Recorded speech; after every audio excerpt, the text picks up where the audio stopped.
Assalamualaikum warahmatullahi wabarakatuh. Sebelumnya izin berdiri ya Bapak. Alhamdulillahirrabbilalamin. Sholawat serta salam tidak lupa kita curah limpahkan kepada baginda alam Rasulullah Muhammad SAW. Yang terhormat kepada Bapak Kepala Sekolah Bapak Cecep Hendrik SPD MPD, yang saya hormati Bapak Ibu Guru yang berkenan hadir pada siang hari ini. Terima kasih Bapak dan Ibu Bapak yang bersedia berkenan hadir dalam kegiatan ini. Ini merupakan rangkaian kegiatan dari program pendidikan guru penggerak, di mana di salah satu modulnya itu ada tentang budaya positif, dan kami harus mendiseminasikannya kepada rekan-rekan semua Pak. Selain didiseminasikan, aksi atau langkah nyatanya harus diterapkan di sekolah. Sebelumnya kami mohon maaf apabila dalam pelaksanaannya sekarang maupun nanti 1 jam ke depan ada banyak kekurangan. Dan sebelum saya mulai dengan paparan materi, alangkah lebih baiknya kita buka dulu kegiatan ini dengan mengucapkan basmalah bersama-sama. Dengan memohon keberkahan dari Allah, kemudahan serta ridhonya. Saya mohon kegiatan ini dibuka oleh Bapak Kepala Sekolah secara resmi. Kepada Bapak Cecep Hendrik kami persilahkan.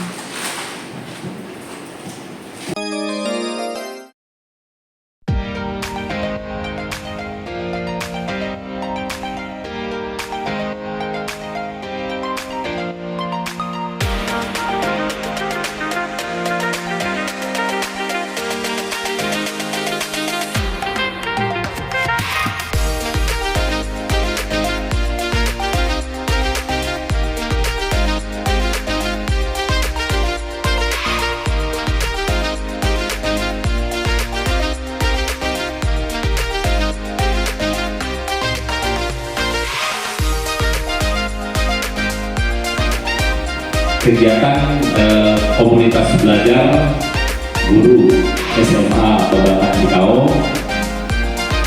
Nawasena tahun 2024. Untuk itu saya nyatakan dibuka. Terima kasih dan selamat untuk berdiskusi ya, menghasilkan sesuatu yang bermanfaat bagi dunia pendidikan. Saya harap dibuatkan sebuah resume yang bisa nanti dijadikan sebagai bahan untuk diangkat hasil daripada komunikasi ini nanti di akhir dibuatkan sebuah resume, nanti kita menjadikan sebuah rujukan untuk komunitas-komunitas yang lainnya. Terima kasih atas perhatiannya. Wassalamualaikum warahmatullahi wabarakatuh.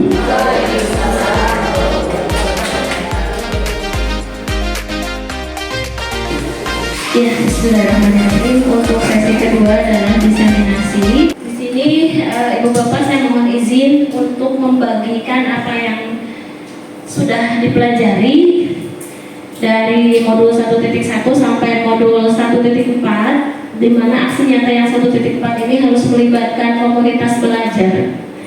Karena di dalamnya ada ada sesuatu yang harus kita terapkan bersama. Tadi yang sudah disebutkan oleh Bapak Kepala Sekolah, transformasi pendidikan atau perubahan menuju profil belajar Pancasila, ya, dari mulai bagaimana kita cara berpikir itu merupakan sebuah proses perubahan. Jadi di sini saya membagikan, mungkin Ibu Bapak di sini sudah ada yang lebih tahu duluan, sementara saya baru tahu setelah mengikuti program ini ya, setelah mengikuti program guru penggerak. Jadi tidak menutup kemungkinan Ibu Bapak sudah lebih awal mengetahui hal ini. Yang akan dibahas yang akan saya coba sampaikan di sini, yang pertama adalah tentang paradigma perubahan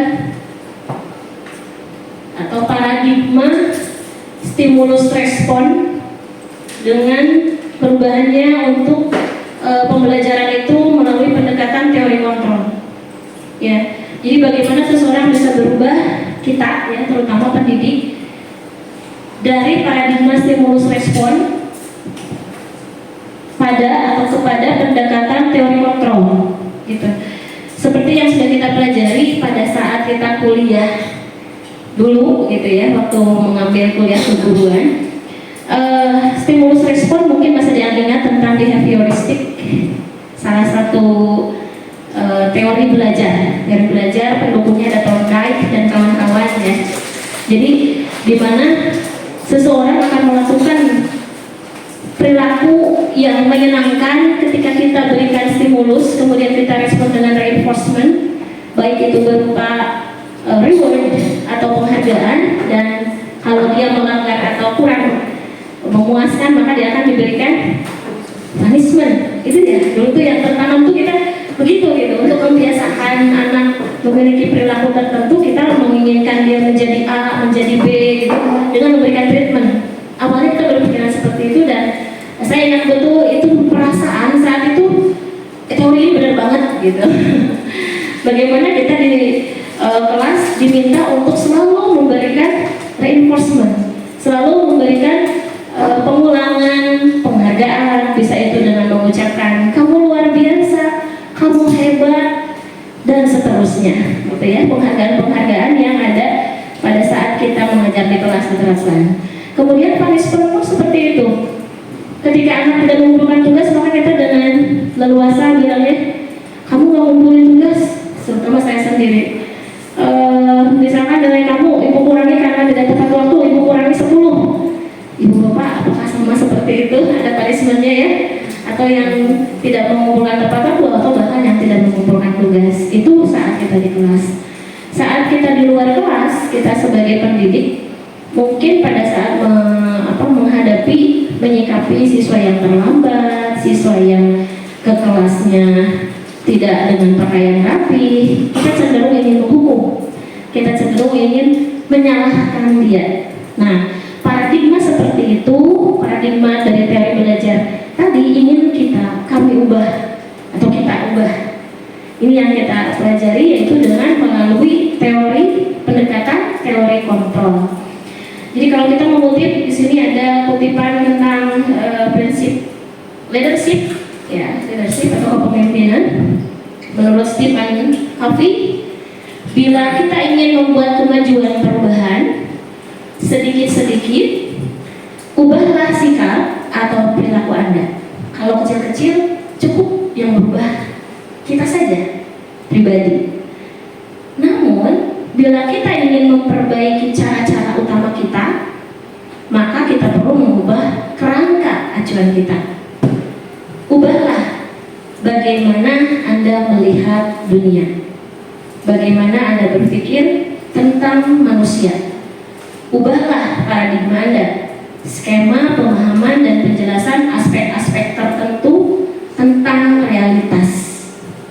Gitu. Jadi ini sangat menginspirasi. Kalau kita ingin mengubah sesuatu yang besar, maka yang perlu kita ubah adalah paradigma kita. Kalau kita ingin mengubah yang kecil-kecil, perlahan sedikit, diri kita sendiri. Tapi kalau di sekolah yang kita ubah adalah calon generasi di depan yang akan memangku tanggung jawab memajukan negeri ini setelah kita masa tidak produktif nanti. Dan itu sesuatu yang besar. Yang pertama yang kita lakukan adalah merubah paradigma kita semua dulu.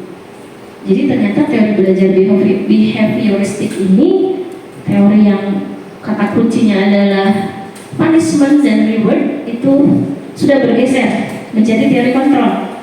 Tidak lagi dibolehkan atau dianggap salah kalau kita memberikan penghargaan pada siswa di depan teman-temannya. Nanti kita cari tahu kenapa mesti berubah.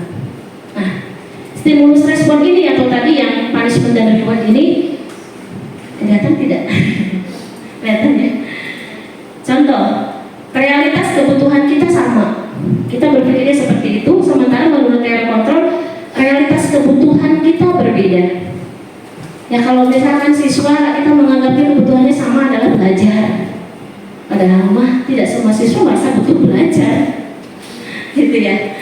Semua orang melihat hal yang sama, belum tentu siapa tahu yang dia lihat tidak sama dengan kita. Kalau menurut teori kontrol, setiap orang memiliki gambaran yang berbeda tentang suatu hal yang sama sekalipun. Kemudian menurut stimulus respon, kita mencoba mengubah orang agar berpandangan sama dengan kita. Terus terang saja saat kita mendidik seolah-olah kita ingin anak kita seperti kita. Seperti itu tidak? Ya, setelah tidak langsung stimulus respon itu mengarahkan kita seperti itu. Tapi menurut teori kontrol, kita berusaha memahami pandangan orang lain tentang dunia. Dalam hal ini adalah siswa kita. Kemudian menurut stimulus respon, perilaku buruk dilihat sebagai suatu kesalahan, makanya diberi punishment. Tapi menurut teori kontrol, semua perilaku pasti memiliki tujuan, baik perilaku buruk maupun perilaku baik. Dan tujuannya nanti kita lihat harus seperti apa seharusnya. Mulai terbuka ya. Stimulus respon itu yang behavioristik, kemudian teori kontrol ini tidak berdasarkan punishment, melainkan motivasi intrinsik atau motivasi internal. Ya, mohon maaf. Nah, ini lanjutannya. Pada stimulus respon, kita menganggap orang lain bisa mengontrol saya. Kalau dulu memang cenderung kita saat jadi siswa seolah kita ini harus tunduk, patuh, taat pada guru, gitu. Sementara di pendekatan teori kontrol hanya Anda yang bisa mengontrol diri Anda, orang lain tidak bisa. Digambarkannya dengan pada saat kita mengepal sesuatu atau menyimpan sesuatu dalam genggaman, kemudian orang lain mungkin pernah ya, ibu-ibu pernah melakukannya pada anaknya. Coba di tangan mama ada apa? Ayo buka. Sebelum kita membuat tangan kita terbuka, itu kita nggak menghendaki ini terbuka, karena kita yang mengendalikan. Oh, dibujuk aja, diketek gitu, digelitik atau dibujuk, buka dong, ayo dong. Ya sama ke anak kita di rumah juga yang sudah punya anak, punten. Kita sering kali mengancam, kalau bahasa Sundanya ngolok, membujuk ya. Dan itu dikatakan kalau dalam teori kontrol itu gagal berarti kita. Ya, karena yang bisa mengendalikan atau mengontrol itu hanya diri Anda sendiri, orang lain tidak bisa.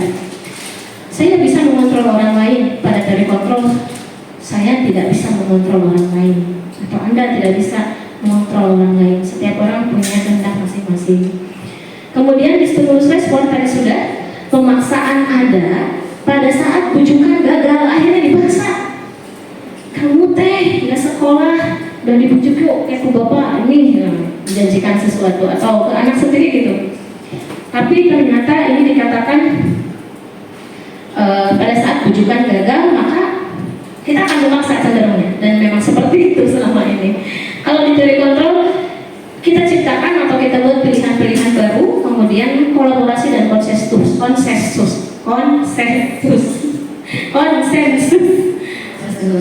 Kolaborasi dan konsensus menciptakan pilihan-pilihan baru. Cenderung gen Gen Z ya? Gen Z sekarang. Oh, gen alpha yang masih kecil ya? Yang kecil, yang 2012 ya? Ya. Nah itu udah nggak bisa kalau kita suruh diem, mereka tuh nggak bisa diem. Nggak boleh, nggak bisa bilang nggak boleh. Jangan juga nggak bisa. Jadi paling diberikan pilihan mau sampai jam berapa, ini atau ini, paling pilihannya begitu ya kalau ke anak-anak kecil kita. Kalau ini juga sama yang Gen Z ini, kita lebih pada kolaborasi. Kemudian stimulus respon ini model berpikirnya menang kalah. Menang kalah tuh ya kita merasa udah kita sudah berhasil nih membuat dia tunduk, membuat dia turut taat ke kita. Misalkan hadir di kelas ada ya, dia tidak alfa lagi, dia memberi kabar, dia mengumpulkan tugas tepat waktu, dan kita merasa menang. Sementara anak itu belum tentu merasa dirinya melakukan itu karena dia merasa sadar guru, saya siswa, akhirnya gitu. Ya. Nah, kalau dalam teori kontrol yang dijadikan modal berpikirnya adalah menang-menang. Jadi korban merasa menang dan kita sebagai guru korban. Siswa menang dan guru pun menang gitu. Dalam arti bukan berarti tidak ada yang bukan kalah menang di sini. Ya seperti itu Bapak gambaran perubahan paradigmanya, ya paradigma berpikirnya, model belajarnya. Tadi yang dari stimulus respon atau behavioristik dengan teori kontrol. Selanjutnya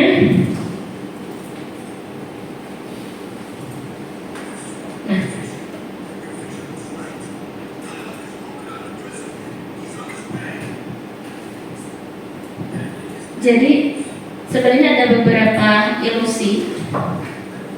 Kalau ilusi itu nyata atau tidak? Tidak nyata. Ada beberapa ilusi tentang kontrol ini menurut Dr. William Glasser.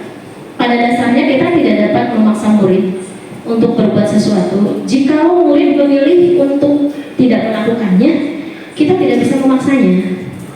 Kalaupun murid melakukan sesuatu atas paksaan kita atau atas perintah kita, itu pasti karena dia membiarkan dirinya untuk taat saja saat itu, untuk mau dikontrol.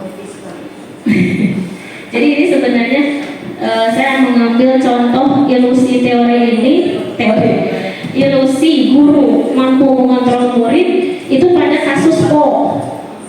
Di sini judulnya memang illusion control.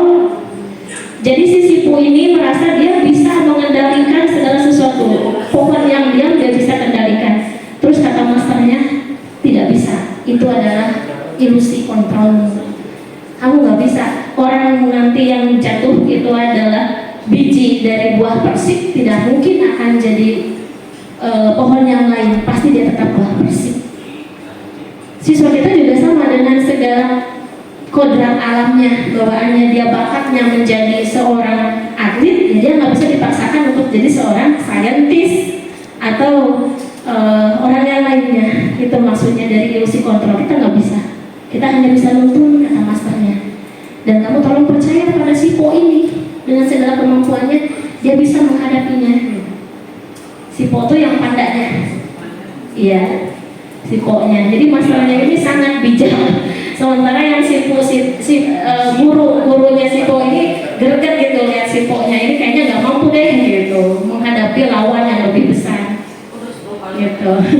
Jadi ya dia meragukan kemampuan muridnya, dan kita sering meragukan siswa kita karena kita tadi punya ilusi bahwa kita bisa mengontrol mereka, menentukan masa depan mereka.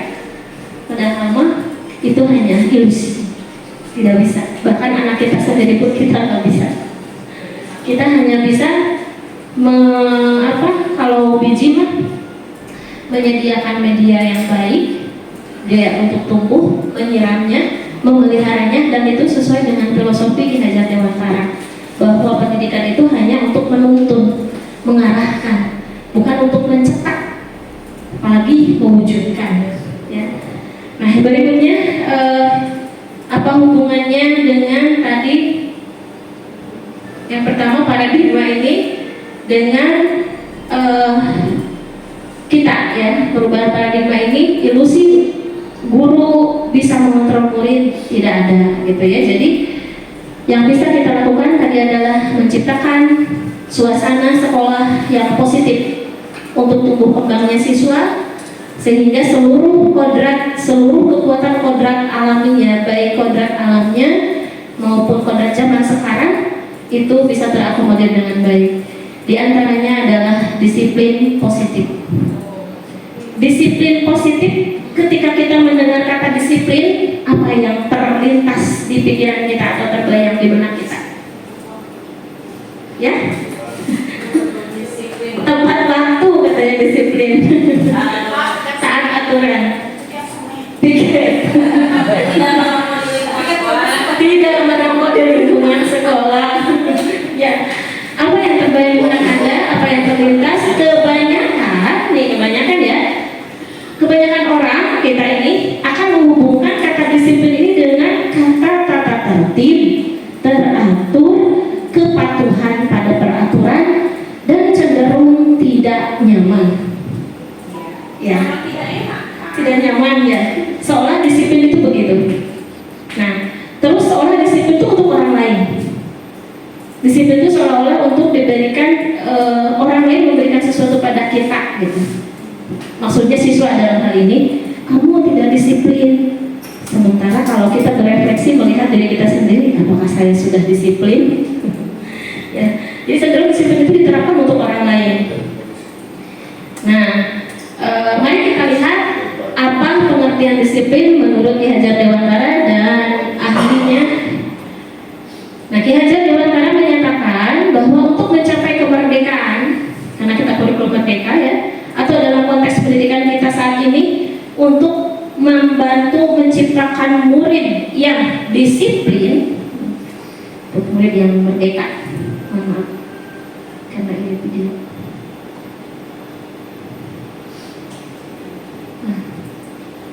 Menciptakan murid yang merdeka, di sini masih ada kata menciptakan. Syarat utamanya adalah harus ada disiplin yang kuat.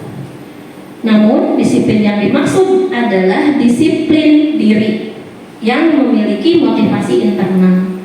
Jadi bukan disiplin yang dihasilkan karena takut aturan atau tata tertib, melainkan disiplin diri yang berasal dari motivasi internal, kesadaran muridnya itu sendiri. Nah, kemudian ini kita ambil dari ahli dari luar, namanya Dian Gosen ya. Dia juga menyatakan bahwa dibacanya Dayan juga menyatakan bahwa arti aslinya dari disiplin ini berkonotasi dengan disiplin diri. Jadi senada dengan Ki Hajar Dewantara. Disiplin diri dapat membuat seseorang menggali potensinya menuju kepada sebuah tujuan mulia, yaitu sesuatu yang dihargai dan bermakna. Jadi di sini ada hubungannya dengan mengontrol diri dan bagaimana menguasai diri untuk memilih tindakan yang mengacu pada, dan bagaimana menguasai diri untuk memilih tindakan yang mengacu pada nilai-nilai yang kita hargai agar tercapai tujuan mulia yang diinginkan. Jadi disiplin diri menurut Dayana, dibacanya disiplin diri juga mempelajari bagaimana cara kita mengontrol diri dan menguasai diri. Jadi bukan orang lain, menguasai dan mengontrol diri sendiri untuk memilih tindakan yang mengacu pada tujuannya, nilai-nilai yang nanti ujungnya adalah nilai-nilai kebajikan dan tujuan mulia yang diinginkan. Jadi bukan karena tata tertib, takut dihukum atau ingin penghargaan, melainkan disiplin diri ini karena kesadaran. Karena nilai-nilai ini pasti di negara manapun, terlepas dari rasnya, dari bangsanya, dari agamanya, akan sama. Ya, kalau nilai-nilai kebajikan, dan disebutnya nilai-nilai kebajikan universal. Ya, ini makna disiplin positif. Ki Hajar Dewantara dan Dian Gosen ini sepakat atau bukan sepakatnya senada memaknai disiplin sebagai bentuk kontrol diri, yaitu belajar untuk kontrol diri agar dapat mencapai suatu tujuan mulia. Itu intinya dari disiplin. Bukan tujuannya takut dihukum atau takut tidak dihargai atau ingin penghargaan. Mengacu pada nilai-nilai atau prinsip-prinsip mulia yang dianut seseorang. Maka nilai-nilai ini sebagai nilai-nilai kebajikan yang universal. Artinya semua orang mengakuinya bahwa itu nilai bajik, bahwa datang tepat waktu itu nilai baik, kemudian bersikap ramah sopan santun juga itu kebaikan. Jadi hal-hal yang umum seperti itu, umum diakui sebagai nilai bajik. Salah satunya adalah nilai-nilai kebajikan yang ingin dicapai oleh setiap anak Indonesia. Nah, ini sebenarnya banyak ya, referensi nilai-nilai kebajikan itu banyak datangnya. Cuman untuk di Indonesia sekarang terfokus pada profil pelajar Pancasila, yaitu beriman, bertakwa kepada Tuhan Yang Maha Esa serta berakhlak mulia, kemudian mandiri, bernalar kritis, berkebinekaan global, dan keren, dan bergotong royong. Dan bergotong royong terakhir ya Pak ya. kreatif terakhir.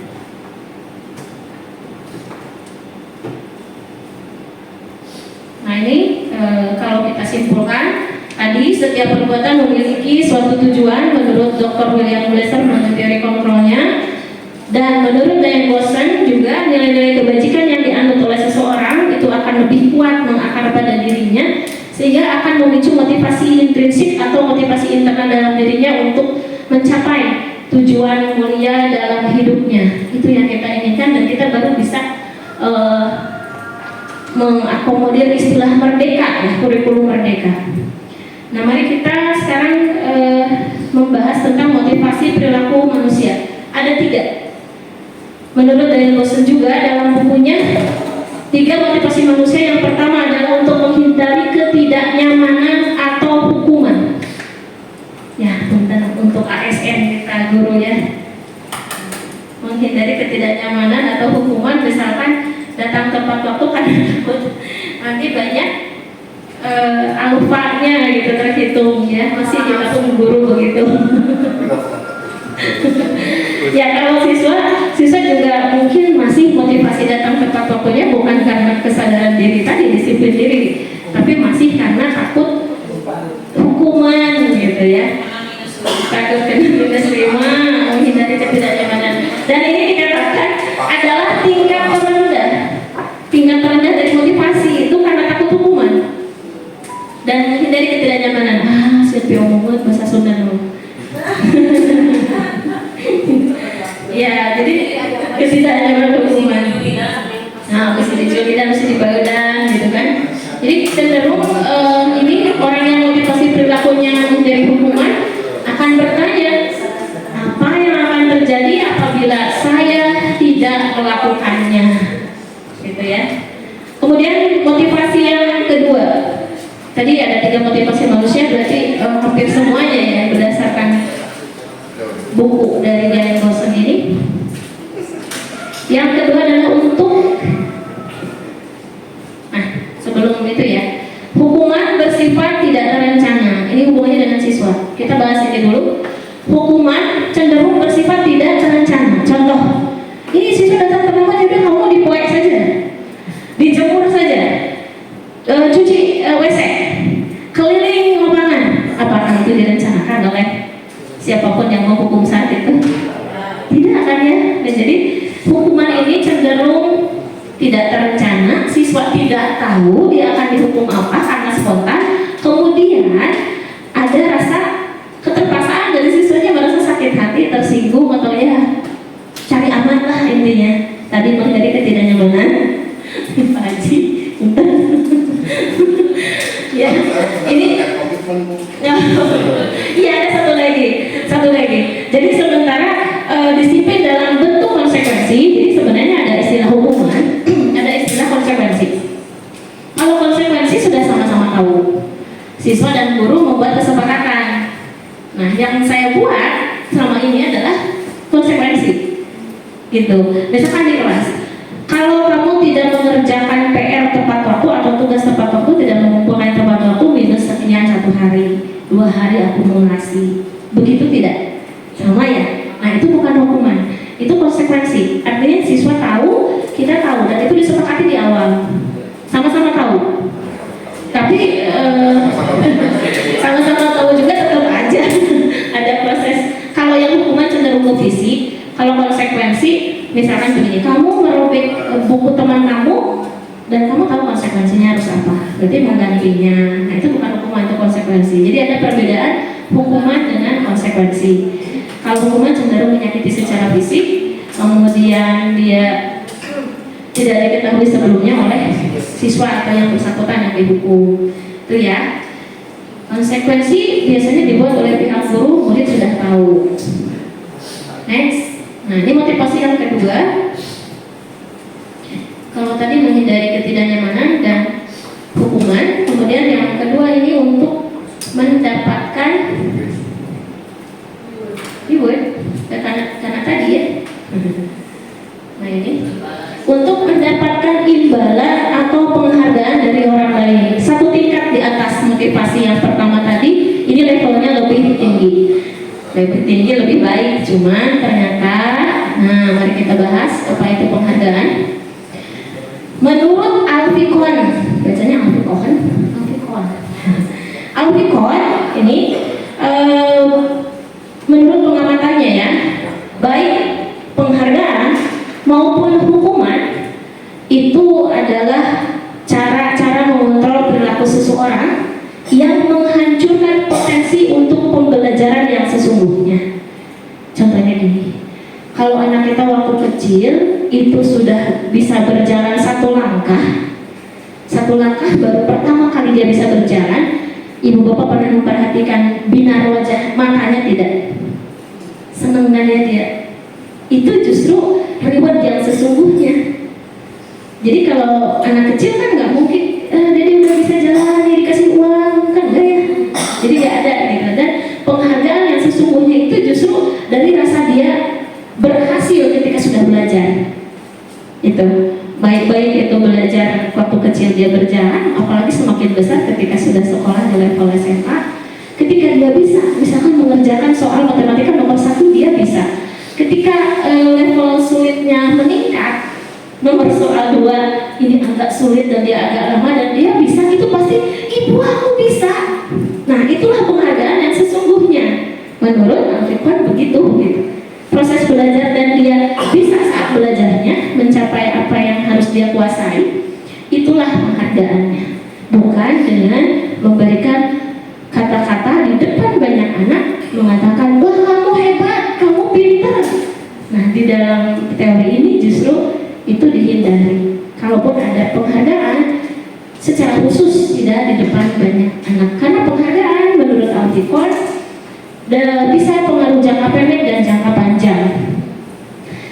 Kalau misalkan ada peringkat di kelas, misalkan ya diumumkan di depan, peringkat 1, ini penjelasannya seperti itu ya di modulnya. Peringkat 1 si A. Nah yang peringkat 2 ini sebenarnya dari hati kecilnya nggak suka, nggak plong, tidak menerima dengan lega. Ya aku cuma kedua, dan itu hukuman bagi dia. Dia merasa dia hukuman nggak dapat 1. Maka pemeringkatan akhirnya dihapuskan juga oleh pemerintah, tidak ada peringkat karena banyak yang tersakiti dengan itu. Ya. Kemudian penghargaan merusak hubungan. Contoh misalkan ya di kelas yang 1 terus dipuji sama kita. Ini nih contoh sih ini lebih bagus dari kamu mau nggak benar ngerjainnya. Itu yang tadinya berteman akhirnya jadi juridismenya muncul gitu, irinya muncul. Jadi tidak lagi katanya yang tadi reward dan punishment itu tidak kita hindari. Yang penghargaan ternyata sama, ini merusak hubungan. Kemudian ada yang meneliti di sini penghargaan mematikan kreativitas. Buktinya pada ahli seni. Jadi ketika ada satu momen gitu, ada satu momentum ketika disebutkannya misalkan di orang seni itu kalau kreativitas imajinasinya tidak dibatasi dia bisa bebas. Tapi ketika sudah ada ini nanti yang begini seolah dibatasi, yang konsepnya harus begini ada kriterianya, dia merasa dibatasi. Nanti dihargai juara 1, juara 2, juara 3, itu tuh udah membatasi kreativitas seseorang, jadi tumpul. Ya contohnya misalkan kalau kita sudah teringat, pokoknya saya pengen bagus, anak saya pengen bagus, nanti kata ibu kalau yang bagus diberikan hadiah. Sebenarnya ada penelitian juga, anak yang tidak diberikan dijanjikan hadiah itu kreativitasnya lebih tereksplor dibanding dengan anak yang tadi dijanjikan hadiah. Seperti itu ya. Penghargaan dikatakan ini menghukum motivasi dari dalam diri. Ya, menghukum motivasi dari dalam diri ya tadi, jadi tidak lurus niatnya karena ada reward.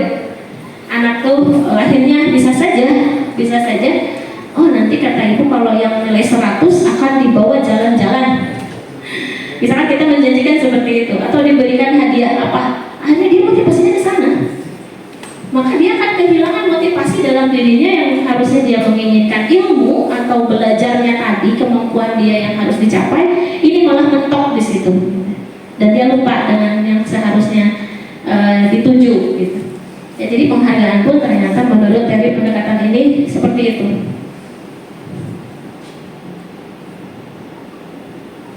Ya, selanjutnya motivasi yang kita harapkan ada tertanam dalam diri anak-anak kita adalah untuk menjadi orang yang mereka inginkan dan menghargai diri sendiri dengan nilai-nilai yang mereka percaya.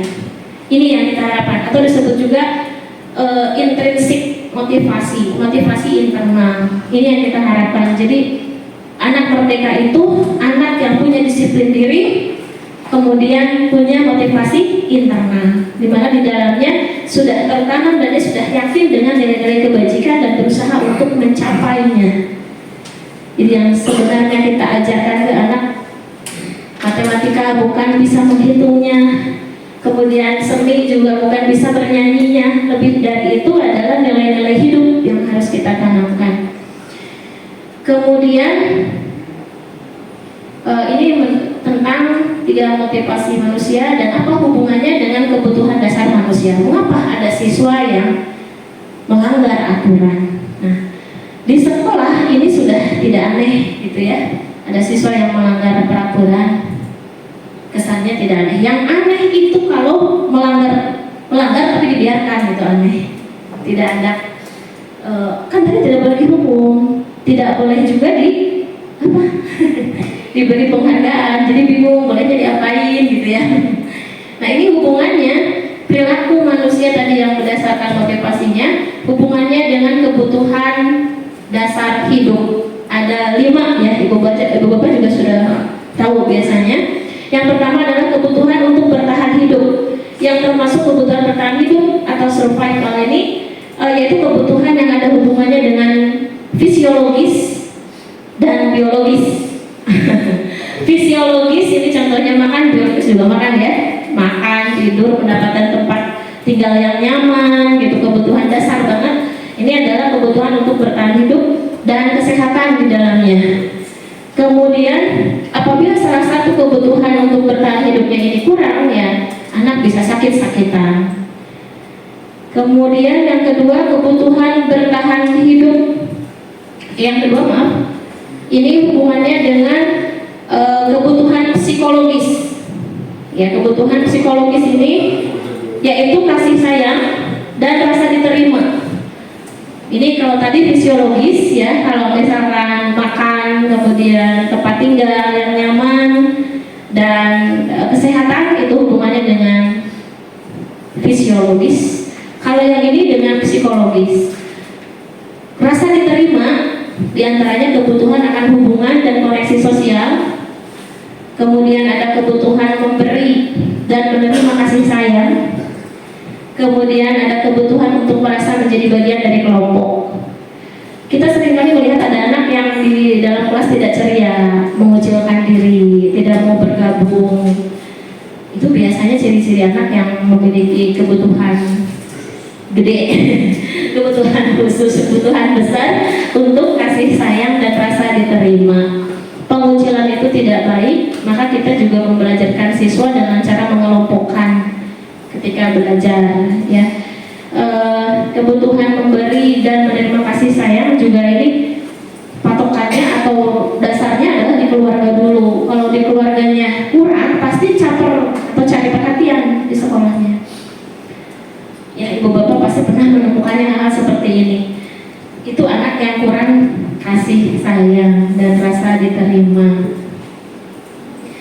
Kemudian yang ketiga adalah kebutuhan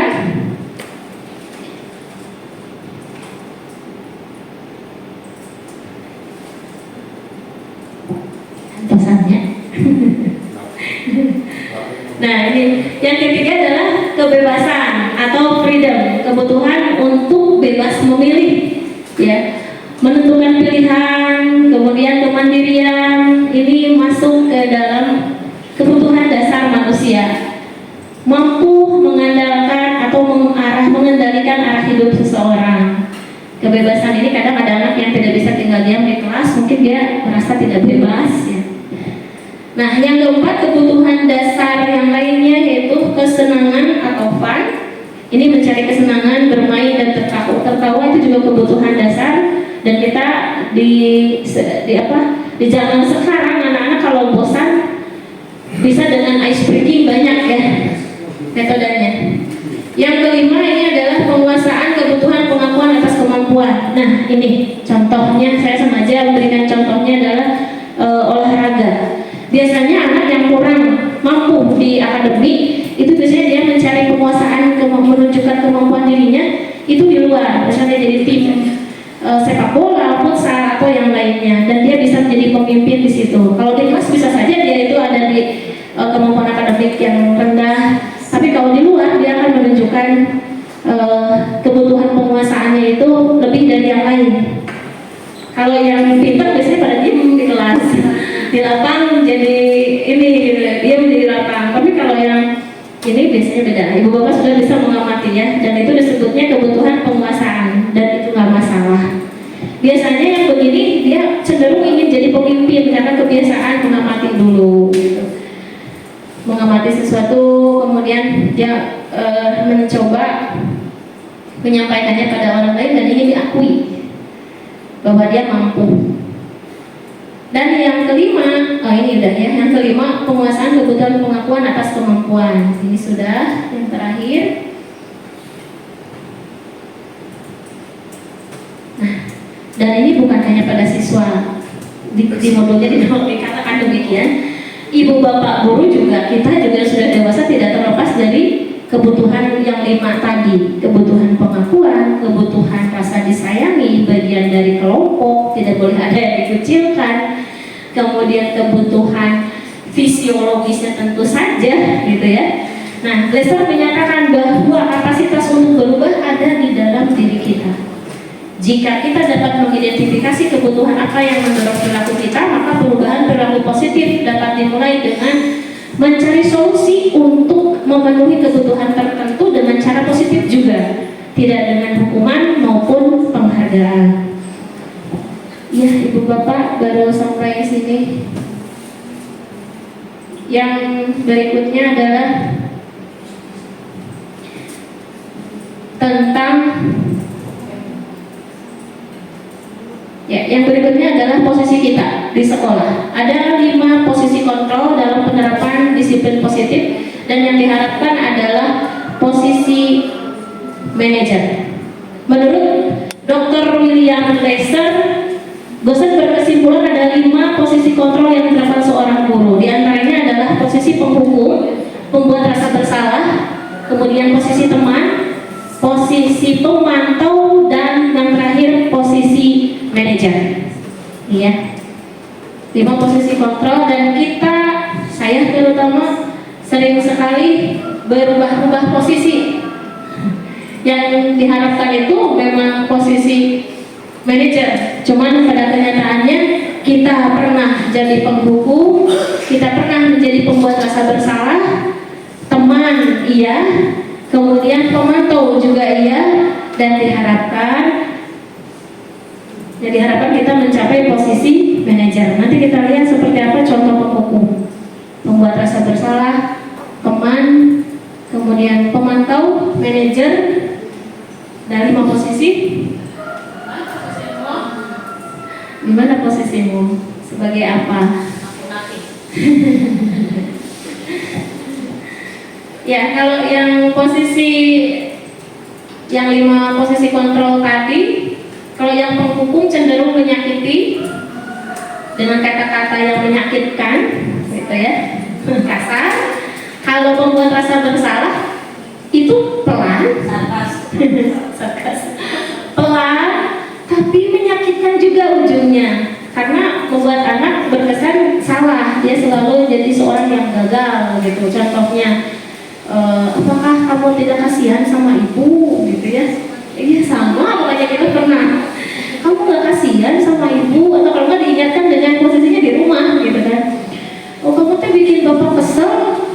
Gimana kalau kepala sekolah tahu kayak gini, nanti bapak yang disalahin? Nah, itu tuh membuat rasa bersalah, dan itu gue banget, gitu kan? Kita banget, gitu. Oh enggak. Oh hukum. Nah, kemudian seperti apa posisi yang teman? Kalau teman mah ya udahlah, ya udah nggak apa-apa, nanti kamu gimana aja, kayak teman aja gimana. Jadi kesannya anak itu ya udah adalah bapaknya juga teman, gak akan marah gak, nah gitu ya, gak akan menghukum kita atau kita nggak usah apa-apa, cuma nanti baik-baik saja. Dan akhirnya pada posisi teman pun dia tidak merasa bahwa dia salah karena dia disuruh melakukan kesalahan gitu ya. Nah kalau pemantau seperti apa? Kalau pemantau contohnya seringnya diingatkan, misalkan kamu sudah berapa tidak mengumpulkan tugas, tadi kamu terlambat, kira-kira apa hukuman yang tepat buat kamu. Jadi pemantau itu selalu dikaitkan dengan nilai, selalu dikaitkan dengan apa yang seharusnya dia lakukan gitu ya. Kemudian terakhir yang diharapkan adalah manajer. Jadi kalau kita hierarkikan, kalau kita urut, yang paling rendah adalah penghukum, kemudian buat rasa bersalah, kemudian teman, pemantau, dan yang paling atas adalah kita harus bisa berada di posisi manajer. Dimana kalau manajer ini tidak berwajah menyeramkan pun tidak berwajah cengengesan gitu. Jadi kalau manajer ini siswa ditempatkan sebagai pribadi yang seolah-olah boleh melakukan kesalahan, tapi bukan boleh, sebenarnya hanya memvalidasi kesalahannya, kemudian nanti kita cari solusi bersama-sama. Jadi siswa diharapkan tadi keyakinan untuk berbuat baik, mencapai tujuan mulia itu muncul gitu dengan posisi kita posisikan diri sebagai manajer. Nah ada hubungannya dengan ini keyakinan kelas. Keyakinan kelas, nilai kebajikan yang dituangkan dalam bentuk kalimat positif. Ini sudah pernah Pak Kepsek berikan ke kita, diminta ke setiap kelas. Sudah. Waktu itu Bapak bilangnya kebaikannya. Mengapa keyakinan kelas? Mengapa tidak peraturan kelas saja? Kan? Betul, kalau peraturan itu seolah memaksa. Nah ini ya alasannya. Nilai-nilai kebajikan menekankan pada keyakinan seseorang akan lebih memotivasinya dari dalam, bukan motivasi dari luar. Kemudian seseorang akan lebih bergerak dan bersemangat untuk menjalankan keyakinannya daripada hanya sekedar mengikuti serangkaian aturan atau tata tertib yang tertera tanpa makna. Itu kenapa bukan peraturan kelas, kenapa harus keyakinan, kalau keyakinan dari dalam. Dan dia juga tahu bahwa itu tuh hal yang baik. Jadi keyakinan kamu, apakah, jadi bertanya kalau manajer begini, apakah kamu yakin dengan terlambat ini kamu akan bisa menjadi seorang yang kamu inginkan suatu saat nanti? Jadi bertanya seorang manajernya itu reflektif, lebih reflektif, memicu anak untuk lebih berpikir ke dalam dirinya, melihat dirinya dari dalam.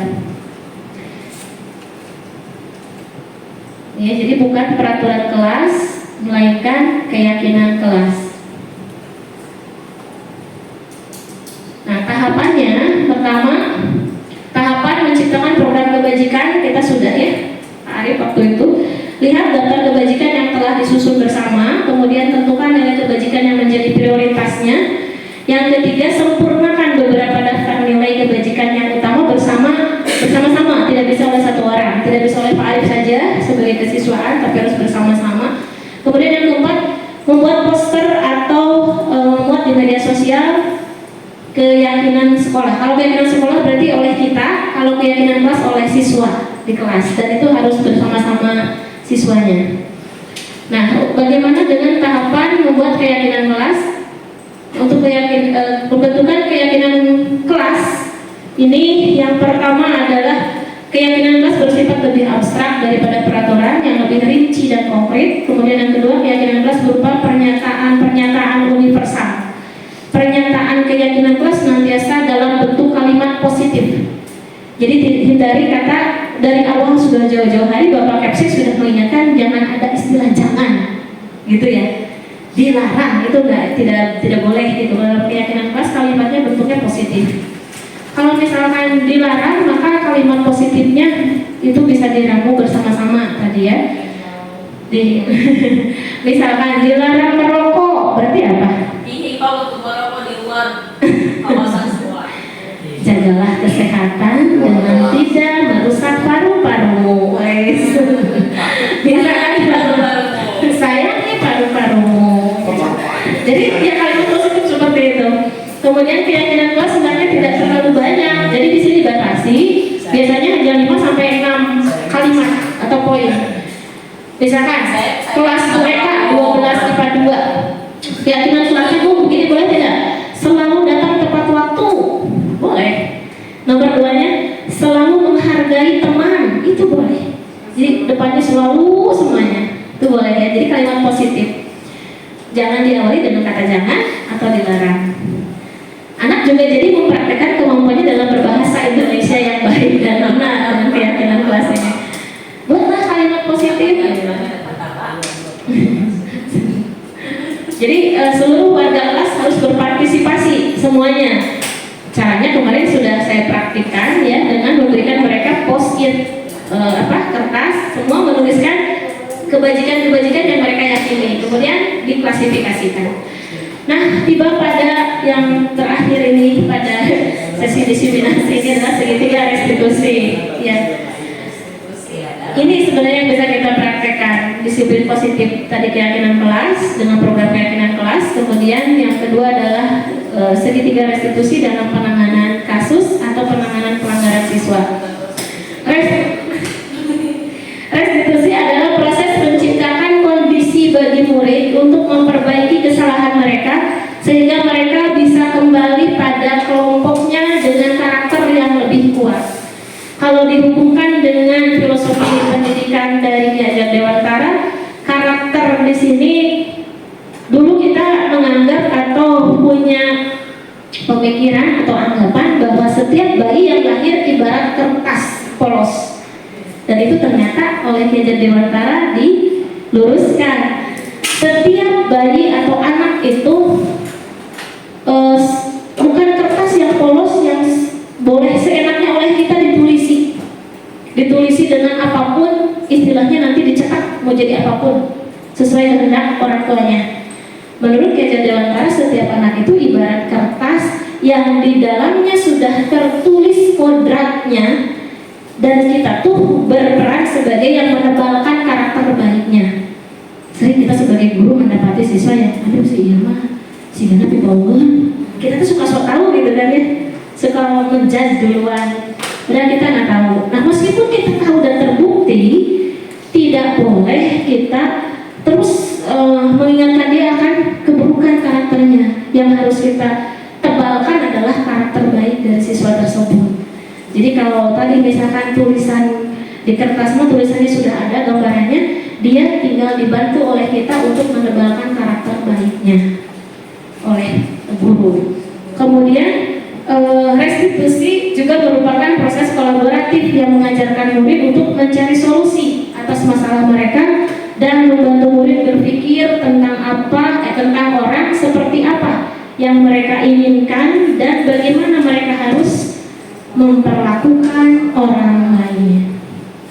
Jadi restitusi ini ada metodenya, dikembangkan metode restitusi ada 3 tahapan, yaitu yang pertama tahapan menstabilkan identitas langkahnya, dimana kita mengacu pada teori kontrol bahwa kita semua akan melakukan hal terbaik yang bisa kita lakukan.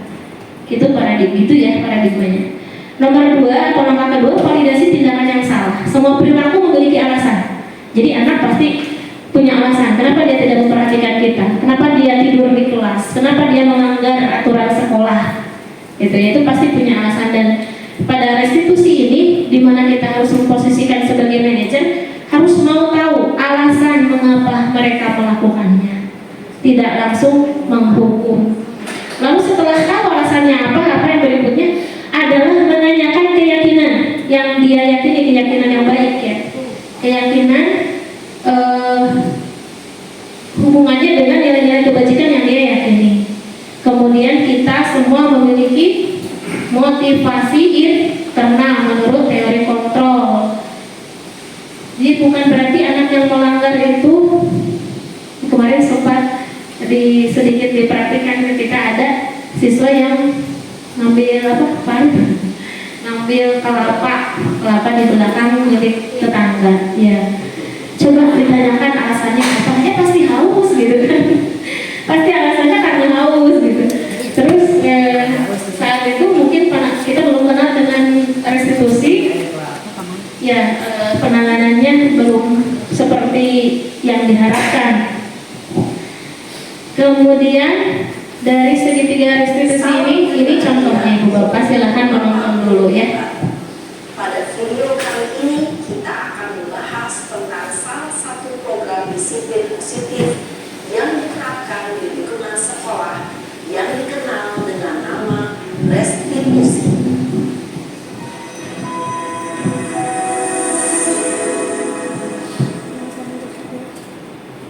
Restitusi dikembangkan oleh pakar pendidikan Diane Lawson, berlandaskan pada teori kontrol Dr. William Glasser. Segitiga restitusi adalah suatu proses dialog yang dijalankan oleh guru atau orang tua agar dapat menghasilkan murid yang mandiri dan bertanggung jawab. Pada saat itu, di posisi manajer, aspek yang dikembangkan pada murid adalah motivasi intrinsik, sehingga penanaman nilai-nilai kebajikan dapat tumbuh dan berkembang menjadi suatu kebiasaan positif yang akhirnya orang mama nebeng ke proses dialog terdiri dari 3 langkah yang digambarkan pada ketiga sisi pada segitiga restitusi. Sisi pertama adalah menstabilkan identitas. Sisi yang kedua adalah validasi tindakan yang sama. Dan sisi yang ketiga adalah menanyakan keyakinan. Ibu dan Bapak guru, berikut ini akan ditunjukkan bagaimana seorang guru berada dalam posisi manajer menggunakan penerapan segitiga restitusi.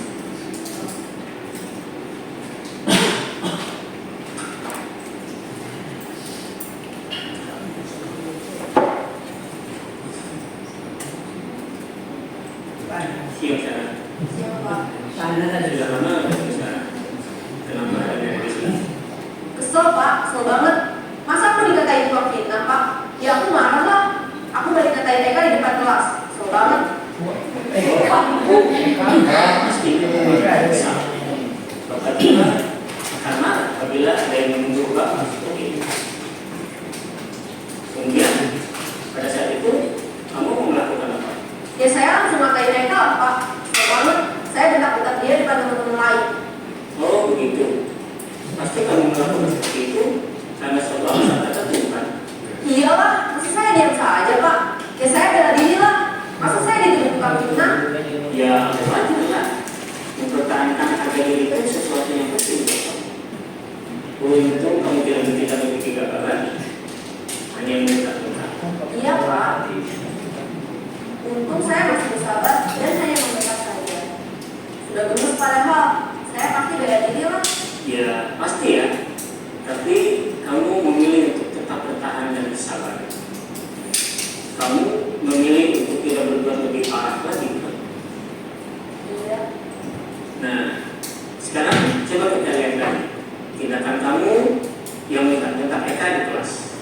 Tindakan kamu itu kira-kira sesuai dengan keyakinan kelas atau prinsip kamu tidak? Enggak lah Pak. Capek Pak jadi pemarah. Jadi keyakinan atau prinsip mana yang kurang sesuai dengan keinginan kamu? Ya, saya sebenarnya sangat menghargai orang lain. Mungkin saat itu saya menjadi emosi, jadi tidak menunjukkan sikap itu. Kamu meyakini tidak? Menghargai orang lain itu penting buat kamu. Yakinlah Pak. Iya, setuju. Kita harus saling menghargai. Namun ada juga keyakinan yang kita sepakati yang perlu kita jalankan apabila kita sedang marah kan? Ya, saya bisa lebih proaktif, mulai dengan diri sendiri. Saya bisa jadi lebih sabar, mengambil waktu juga untuk berpikir mau apa selanjutnya. Kira-kira kamu bersedia memperbaiki masalah ini tidak? Sedia Pak. Kalau kamu memperbaiki masalah ini, kamu akan menjadi orang seperti apa? Saya akan jadi orang yang bertanggung jawab kali ya Pak. Dan senantiasa proaktif. Iya, menurut kamu bagaimana rasanya menjadi orang seperti itu? Ya nyaman Pak, bangga bisa bersabar dan tenang. Baiklah kalau begitu. Yuk kita pikirkan bagaimana memperbaiki masalah ini.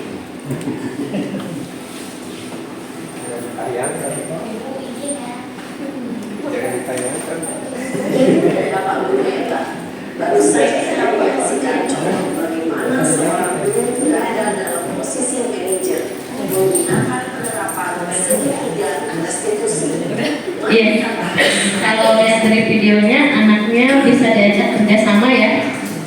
pada sisi pertama. menyadari kesalahannya. Nah, pada saat menstabilkan identitas seolah-olah kita membenarkan apa yang dia lakukan. Sebenarnya tidak, itu hanya untuk membuat dia lebih reflektif menyadari kesalahannya. Kemudian tahap yang berikutnya adalah di sini ada contoh-contoh pertanyaannya. Validasi tindakan yang salah. Ini guru akan bergeser dari pemikiran stimulus respon menjadi proaktif. Untuk mengenali tujuan dari perilaku dan apa suatu alasan tertentu. Nah, di sini akan terlihat pada saat validasi tindakan yang salah itu sebenarnya pemenuhan dari yang 5 dasar kebutuhan manusia tadi. Anak ini butuh apa? Butuh pengakuan kah? Butuh kasih sayang kah? Atau butuh barangkali lapar? Dia mengambil, kemarin ada kasus yang viral, orang tua sampai menuliskan tolong jangan dimakan bekal anak saya. Berarti temannya berbuat demikian karena dia lapar.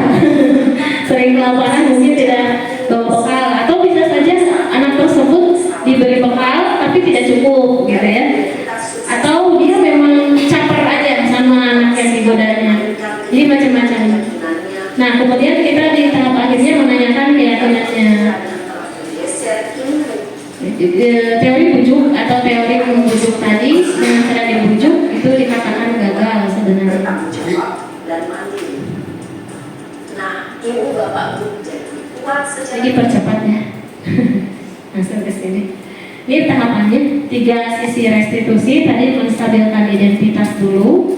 Anak yang sedang marah tidak mungkin kita bentak langsung jadi down, emosinya jadi stabil, tidak mungkin, malah dia mungkin merasa tadi tunduk itu karena membiarkan dirinya dikontrol saja, bukan dalam arti yang sebenarnya dia menerima. Menstabilkan identitas dengan cara si bapak tadi kan ya, untung aja kamu tidak berbuat lebih dari itu gitu.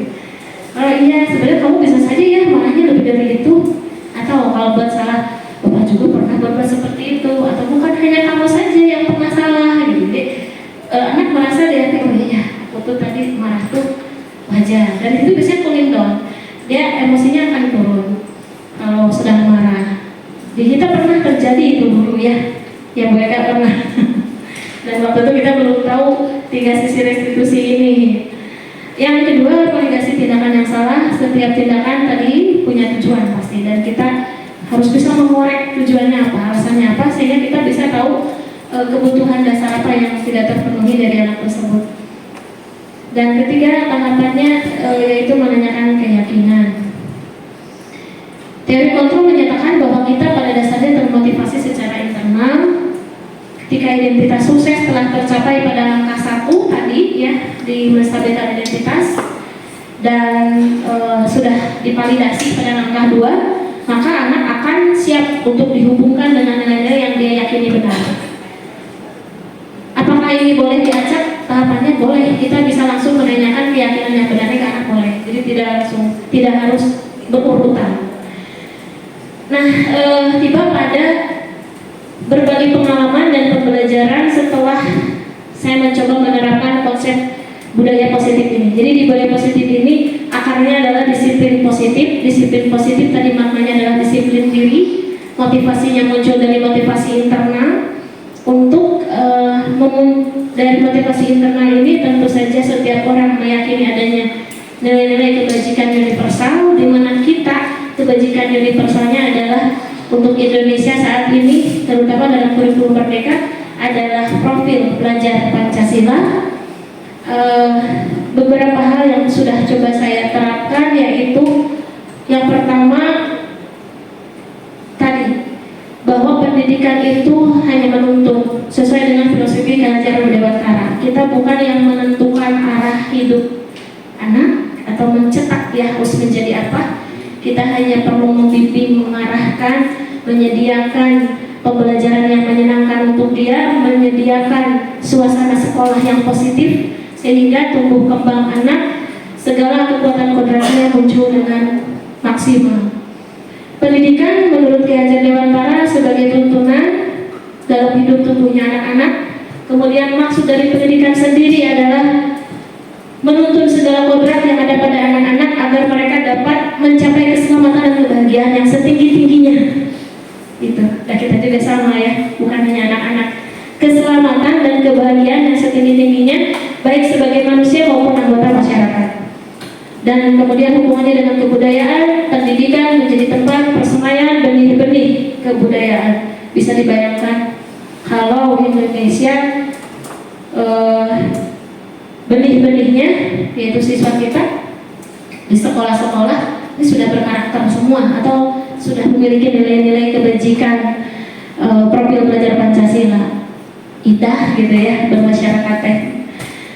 Ini lingkungan yang aman dan nyaman berbasis disiplin positif di sekolah akan berdampak secara maksimal pada perkembangan dan pembentukan karakter peserta didik. Dimulai dari diri sendiri, kemudian mencoba menerapkannya di kelas dan lebih jauh lagi di sekolah. Yang sudah saya coba terapkan dengan merubah paradigma tadi, paradigma stimulus respon, tidak lagi atau menahan diri dari menghukum siswa, mencoba menerapkan restitusi, kemudian juga membuat disiplin, membuat keyakinan kelas dengan siswa di kelas. Kemarin sudah dengan kelas 11-2 dan 11-3. Bukan berarti kelas yang lain tidak membuat keyakinan kelas, tapi tidak coba saya terapkan. Sama gitu ke kelas yang lain juga. Nah, ibu bapak juga bisa menerapkannya di kelas, minimal yang dari paket saya waktu itu bisa diminta ulangi lagi. Sehingga ketika kita anak melanggar keyakinan kelas, kita enak tinggal mengingatkannya. Kayak tadi, kamu tahu keyakinan kelas apa yang telah kamu langgar gitu, karena berbuat ini. Kalau sudah membuat keyakinan kelasnya. Dan anak-anak juga memang betul kalau kita berikan kesempatan mereka untuk berpendapat, itu banyak sekali ide-ide dari mereka. Saya membaca sekian banyak daftar kebajikan yang di-share Pak Arif waktu itu, banyak sekali anak-anak, berapa kelas? 16 ya Pak Arif, kecuali yang tidak mengumpulkan hanya 2 kelas atau 1 kelas ya, yang lainnya mengumpulkan. Nah itu ketika saya buat tadi kan ya, daftarnya sudah, kemudian diprioritaskan yang utama, yang kira-kira di sekolah kita yang utama itu yang mana, kebajikan yang ingin kita jadikan karakter siswa. Itu akhirnya setelah diolah, saya mencoba membuatnya kecil ya. Tunjukkan rasa hormat kepada teman sekelas, guru, dan lingkungan belajar Anda. Itu dari berbagai macam kalimat kebajikan yang dibuat oleh siswa. Contoh, jangan berisik di kelas, jangan tidur di kelas, jangan main HP di kelas. Itu tuh kata-katanya dari anak seperti itu. Kemudian setelah diolah, ini karena tugas waktu itu ya, bukan berdasarkan bersama, harusnya berdasarkan bersama kita misalkan saat ini. Kemudian perhatikan guru saat KBM dan cobalah tidak menggunakan HP gitu, kecuali dengan izin gurunya. Di situnya memang anak menuliskan nilai kebajikannya, jangan main HP, jangan berisik, nyetel musik jangan kencang-kencang, pokoknya bahasa anak lah, bahasa siswa. Datanglah ke kelas dengan membawa semua perlengkapan yang diperlukan seperti buku dan alat tulis. Nah itu karena banyak sekali siswa yang menuliskan, kalau pinjam pensil kembalikan dong. Jadi bahasanya seperti itu. Terus kalau pinjam apa gitu ya, bahasanya itu bahasa mereka yang alami, natural. Jadi dibuatlah seperti ini. Kemudian bersedialah untuk bekerja sama serta aktif dalam kelompok atau proyek belajar. Nah ini juga ada keluhan yang dituangkan dalam daftar kebajikan siswa. Contohnya, siswa cowok tolong aktif saat kerja kelompok. Jadi bilangnya siswa cowok banyak gitu kan. Jadi terus piket itu banyak, hampir semua kelas menyinggung piket. Berarti anak laki-laki itu dicapnya, image-nya tidak mau piket kelas ya. Kemudian ini jagalah lingkungan kelas yang terorganisir, maksudnya tadi sesuai piketnya, jadwalnya, jaga meja dan area Anda tetap rapi dan bersih. Ada yang kalimat-kalimat jangan ada sampah di kolong meja gitu. Jadi kalimat-kalimat seperti itu. Menjaga pergaulan tetap sehat dan positif, karena ada yang merasa tidak punya teman atau dikucilkan atau dibully. Jadi ada dari berbagai macam keyakinan mereka, kebaikan yang mereka dapat. Seperti itu, ini contoh saja untuk memenuhi tugas saat itu. Keyakinan kelas yang sudah dibuat oleh siswa minta nantinya dibuat poster, simpan di kelas. Dan ini kata-kata pamungkas dari saya, atau mengutip dari Steve Jobs, ini terinspirasi dari Steve Jobs. Satu-satunya cara untuk melakukan pekerjaan hebat adalah dengan mencintai apa yang kita lakukan, gitu. Kalau kita melakukannya dengan rasa cinta, meskipun lelah, capek, yang namanya mengurus manusia, dunia pendidikan itu betul kata Pak Kepsek tadi, masalah akan selalu ada. Yang harus kita lakukan setiap ada masalah, cari solusi, ada tindak lanjut, selesaikan. Kemudian nanti ada lagi yang baru, dan disitulah proses belajar kita, dan kita tidak akan merasa bosan. Siswa pun sama. Kalau masalahnya siswa di kelas belajar sulit memahami atau sulit membaca teks kita, atau membaca nilai ulangan hasilnya jelek terus, berarti kan di situ masalahnya apa? Seperti itu mungkin tadi ya, Bapak sudah lebih tahu, Pak Kepsek sudah lebih wawasannya lebih luas. Jadi yang dimaksud Bapak tadi adalah kita tidak boleh menyerah dengan masalah. Hadapi, tindak lanjuti, selesaikan, ganti lagi masalahnya. Itu mungkin ya Ibu Bapak, mohon maaf sekali saya sudah menyita waktu Ibu Bapak. Untuk rencana tindak lanjutnya silahkan nanti Ibu Bapak membuat keyakinan kelas masing-masing. Kalau kelas 2.3 dan 2.2 sudah yang tinggal di ayat 4 yang poin kelimanya lupa, tapi berbanding ada politis sama kali mangga itu karena harus dicantumkan di laporan sebagai bentuk terapannya. Poin banding ada mati dibimbing oleh wali kelas masing-masing. Silahkan. Sudah Bapak? Wih mantap. Ya itu saja karena ini diseminasi, tidak ada tanya jawab. Paling Pak Arif nanti RTL-nya berbentuk keyakinan kelas seperti yang Bapak harapkan dari lama, dari semester lalu. Dari keyakinan kelas nanti kita buat keyakinan sekolah. Itu mungkin yang bisa saya sampaikan hari ini. Kurang dan lebihnya saya mohon maaf atas segala keterbatasan. Ibu Bapak di sini menyimak dengan sangat sabar. Terima kasih sekali lagi. Semoga semuanya sehat dan dapat menjalankan tugasnya dengan baik dan dalam keadaan bahagia. Itu yang paling utama. Assalamualaikum warahmatullahi wabarakatuh.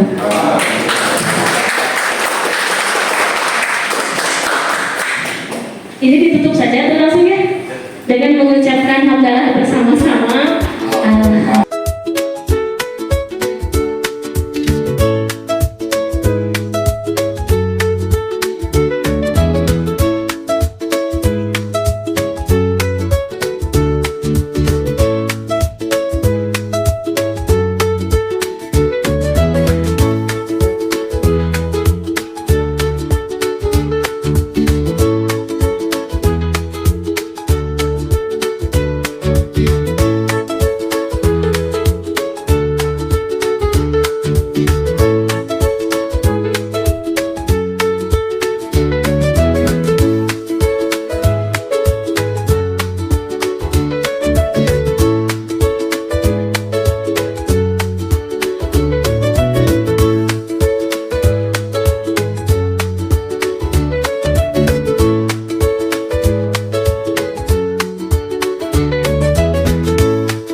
membuat nilai-nilai kebaikan kelas atau keyakinan kelas. Perasaan Kaula cukup senang. Kenapa? Karena Kaula dan teman-teman bisa ikut serta atau turut andil dalam proses pembuatannya. Penting gak sih? Penting, sangat penting. Karena itu semua kita yang membuat dan kita harus bertanggung